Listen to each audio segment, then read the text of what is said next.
Hello, ladies and gentlemen, boys and girls of all ages. Welcome back to another World of Tanks replay with your host, Great Taz. Now let's get this battle on the road in 3, 2, 1, roll out.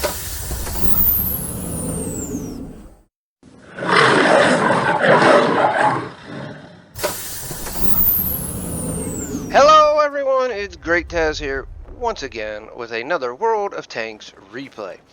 Today we're going to be watching myself in my very first ever game in the Object 283. Now this was a tier 9 premium tank that you could get through an event, the Christmas event for the Holiday Ops event for the 2023 year. Now the thing with this tank is you had to play a slot machine and take a chance that you might get it. Now I never got the tank. However, I did end up with 50 rentals, and I've never played the tank until now. And if you look at the camouflage on this tank, you may recognize the camouflage as one of the camouflages you can get through the Waffenträger Project Hyperion event. And the reason I'm playing it is because for some people, the rentals did not count as owning the tank. But for others, the rentals will not allow me to get the tank outside of the whole system. Won't allow me to get one out of the boxes because it says I already own the tank, which I don't. I've never had the tank unless I have the 50 rentals and have the tank. So what I was trying to do is, someone else told me that they had 100 rentals, but yet they still could get the tank. I didn't one bit. Actually, I thought for some people were saying that they had the green check saying they already own the tank, but it only shows up as rentals in the garage, and mine's the same way. So it only shows up as a rental ability. So if I turn off the rentals, the tank disappears out of my garage. But if I turn on seeing rentals, it's there. So again, I'm not quite sure what's going on. The Waffenträger event has been such a travesty that it's ridiculous. Now, here, back into the battle, I wasn't overly paying attention, and I accidentally didn't realize that the KR was down this tunnel. I was trying to move in on the other tanks. The KR had never been spotted. But the KR really don't have the ability to be able to do a lot to this tank. It does have really decent armor, just not supreme. Let's put it that way. And as you can see, the KR is completely ignoring me going for the other tank. So I'm kind of doing the same thing, trying to go for, the tanks coming around the corner. I don't even know why he would go for an E75. Guy must not know how to fight or never seen the 283. So they're ignoring the 283 to go for the E75, a tank which they've probably seen quite a bit of. As you can see here, I'm just using the KR as armor to my lower glaciers.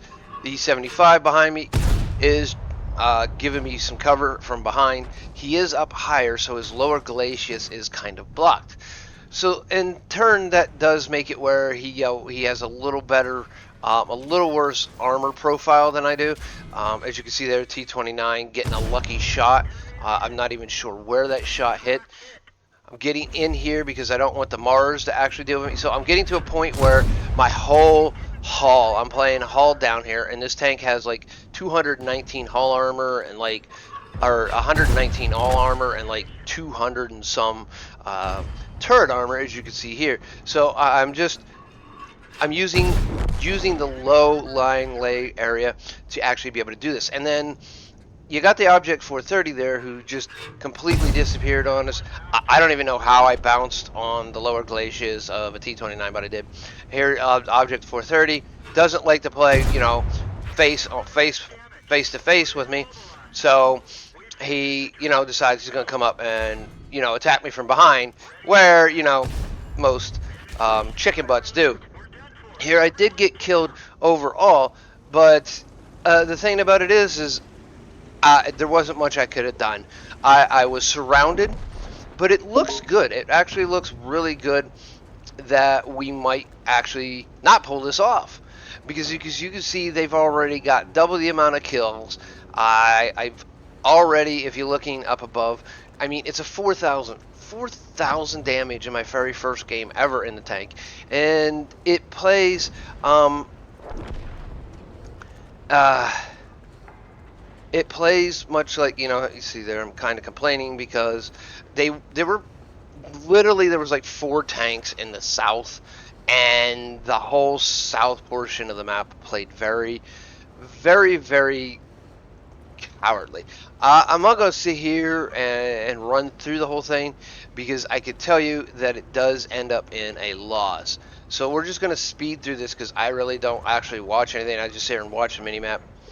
And as you can see, I try to sit here and go through everything pretty freaking quickly to be able to actually do what I need to do. So it was a loss, unfortunately, but it was a 4K damage loss, which is kind of strange and all and everything, but it is what it is. So, first battle, 4K loss, really good overall in the end. All right, let's go ahead and run over to wattrecords.com and see how I did. And here we are at wattrecords.com. As you can see here, of course, like I said, it was a defeat. As you've seen in the battle, it was a defeat. Unfortunately, defeats happen. And matter of fact, I can count probably on one hand the number of new tanks, or tanks I played for the very first time, that I've actually won in. Almost every battle, and I literally almost every battle, I can count almost on one hand the tanks that I can remember that I played for the very first battle that I won. And this is excluding all tier 1. Alright, so tier 2's ups. As you can see here, I got Fire, Master Gunner, and Fire for Effect, 2 of the easiest ones to get. Again, Fire for Effect. I heard 101,000 credits, and I got 835 experience. As you can see here, here's all the tanks. I spotted 3 tanks, got some assistance on the BZ-58, got a lot of use of armor here, 9 times, did 4 critical damages overall, 11 damaging shots, and I did destroy 1 enemy. So when we get into the team score, as you can see here, I lost because their E75 survived. I did have high caliber, but the E75 came by and did roughly 120 more damage than I did, so he ended up stealing my high caliber. At the time I died, I had high caliber. No one had done it. At least I had the makings of what I needed to get high caliber. So, as you can see here, the other team got Top Gun, the Mars got the Lashajo Medal, and then the E75 got high caliber. Which one is this one? Destroying 2 tanks above your tier. Okay. Overall, I did fire 20 shots. 15 of them did hit. You've seen a couple of them that I quickly snapshotted and they missed. This tank doesn't have the greatest accuracy. It has decent armor profile. It has decent ability. It's not a supreme tank. It does play a lot like the 432, does play like the 416. It plays like the rear turreted heavy tanks of the Russian line. It is rear turreted, so you can peek around the corner. But if anyone's shooting premium at you, it's going to be an automatic pen, and it doesn't matter. I've been played about 10 of the 50 battles, and if I peek around the corner doing a little side scraping, someone slings a gold round, pens me, and especially if it's on the right side, I get shot in the fuel tank all the time, every time. I played 4 battles in a row. I did exactly that because it was the only corner I could go around them, and all 4 times, the first round hit me in the side of the tank, in the upper portion of the armor, and I'll show you. We're here in a minute, and everything. So if we go back and look at the tank itself, right here is right over where the barrel is. That is where they're hitting me. I'm not angled that bad when I go to use it, but that is where they're hitting, right where the barrel goes through the tank, and it is a fuel tank. So yeah, overall, it's not the greatest tank. It's an alright tank. Some people are saying it's supreme, but it's not. And back to the stats again: 4,000 damage, first battle ever, 15 shots received, only 5 of them did pen, 9 of them were non-pen, and 1 was an HE. I did 1,830 blocked damage, but 3 damaged, 4 destroyed, 4 damage with my assistance. That's because I was spotting the BZ when it died. And as you can see, traveled a little over a kilometer. It was a 7-minute battle. I died 4 minutes into the battle. See here, 56,600 credits, 45,000 for rewards and missions, 250 gold. That put me at 101 with the repairs and the ammo supply. I came out with 76.8, 795 overall experience, plus 40 for premium tiers, so I got 835. I am first time playing this tank, so all of the experience is going straight to the modifications and equipment, stuff like that. So overall, what do I think of this tank after 10 battles? Again, I've said it multiple times. This is an alright tank. I don't consider it overpowered. Once you know its weak points, it's a pretty weak tank. The lower glacier is bad. The front hull is very rounded, so it gives it that extra bonus even though it's like 119. It can side scrape against smaller caliber guns, but once someone puts in an AP round or a gold round, heat, APCR,